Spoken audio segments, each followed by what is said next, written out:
What are the benefits of the bivocational, or as some call it, the co-vocational approach to ministry? I'm here today with my good friend James Blair, been in ministry over 20 years, and probably about 60% of that time has Mm. been as a bivocational pastor. So, James, what do you think of the benefits of the bivocational approach to ministry? Yeah, the benefits is I think it's very practical. It allows you to survive and have your wife and family on board, right? So we've all got pressures, and oftentimes hopefully we're doing this journey with our family, and to have them Mm. on board and supported. Well, I think it's incredibly important. Your So, first you've actually ministry's found got to it be your family. helpful? Sorry, go on. Your first ministry is your family, so I think looking after them is that's key. So, you've really found that helpful in terms of your marriage and family life being bivocational? Yeah, the last 6 years for us, we arrived in a situation where we really needed to be, and so there was no way Donna was going to enter into ministry another ministry season without having adequate financial support, and that meant that she was going to be working full time. I was going to um, be able to look after the church, but I also needed to contribute to the household and and get our financial house, just make sure that that was strong and operating well. And I think that's a challenge for pastors at the moment, and why pastors are considering the bivocational approach or the co-vocational, which is not a bad word. Not sure if it'll take on, but I think it's Yeah, a good approach. That the financial challenges around churches trying to pay pastors a full-time salary are really genuine, and so pastors are seeing this as a good option. And but some pastors fear that being vocational means being a part-time pastor who can't really shepherd their flock or meet everyone's needs. How do you yeah. respond to that particular concern that people have of, hey, you really won't be available? And what sort of boundaries did you establish to make sure that this was a healthy thing for your church? Right. So, look, it is a very real fear, and the congregation can make you feel like that. Members of your board, or your other leadership team can make you feel that unless you are full time, then you're that you're not really putting all in, which is can be quite soul destroying. If you having to fight that while having to try to make ends meet as well. So um, for for me, the boundaries. I think as you go on, as you get older, you establish good boundaries. When I came into C3, they offered me the role here, and I took a month to respond. So that was in conjunction with my wife Donna.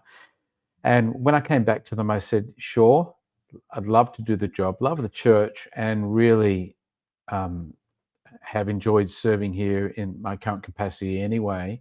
However, we need to be bivocational, and so that means Donna's going to be working. I'm going to be doing some other things as well, and I actually put it as a condition to the board that if you want me, these are the conditions that I can operate under. And the other thing that I did is I put a safeguard around it, both for us and I think for the church. And I said, let's call this a 3-year assignment, and then we'll review, Mm. which gives everybody a nice out, or at least a nice point to talk about it again. I think that's a really smart move, having the provisional aspect of it to say, and some pastors who are watching us today will be thinking, oh, how can I make this happen? Well, a chat with your board and having that definitely secured of exactly what you're going to do and what you're Yeah. not going to do. And if you're transitioning from full-time to bivocational, then to actually say, well, let's try this for 1 or 2 years, for a season, and let's see how we can make it work. But I think that communication process is so vital in going into a bivocational role initially, or transitioning into one. How do you think, James, in your situation, having done this for a lot of time through your ministry life, how do you think it Mm. helps activate that priesthood of all believers, if you like, fairly technical term, but that's sort of getting your members involved in ways that maybe full-time pastoring doesn't allow you to do. How have you found that in terms of activating your members? Yeah. First of all, if they can see that you are sacrificing and working and being an example and placing yourself as a servant and doing it well with your family on board, then they're more likely to take the step. I mean, we've all seen ministers who are struggling, and you're like, wow, who who would want to wish that upon anybody? But I think if other people can see that you're navigating these waters and the financial challenges of ministry well, being a good steward of God's things, of God's time, and your family's on board and they're happy, and kids are coming along for the ride. I think that encourages other people to step into uh, Hmm. ministry, even if it is a kind of a voluntary unpaid role, that they'll lean in as well, because they can see that you're paying part of the price, which is what we want. We want to thicken up the team. And I think that's a really great, interesting sort of point you're making, because I think it is that modeling that people see you being Mm, sacrificial in how you're leading. And probably also they see the fact that there are now gaps there. I remember talking with one pastor, Andrew Hamilton, who did this. And mm, he basically said, look, there's going to be gaps that I cannot fill. So how do we fill them? Or maybe even we don't do certain things because yeah. of the time and so on.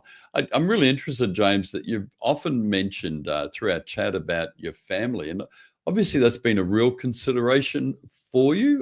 Was that something that you did from the get-go in starting your ministry, or something you stumbled upon as you went along your ministry journey? Uh, when I was first a Christian, a year later, Donna and I were um, aware that God was calling us into something, and we understood that that was going to require sacrifice. I got a real revelation of the idea of being a servant and just going all out for Jesus, and I think many ministers do. However, we didn't have kids for about 5 years, and I guess I saw some other ministers who were all in, but their family seemed to be a little out, and Mm, or a little put out at least. And so we wanted to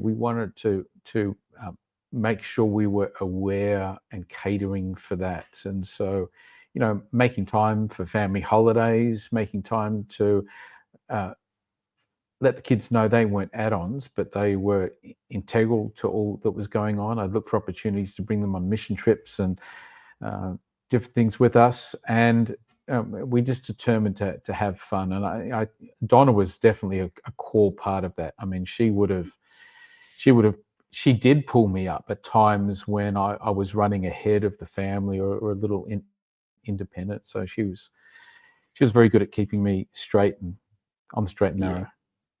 So good. It's so good that you've listened to your wife as well. So, for a pastor who's considering going into bivocational pastoring or Mhm. transitioning out of full time to bivocational Yeah. pastoring, what's the first practical step they should take? What advice would you give them? Yeah, I would just get a piece of paper and draw a line down the center.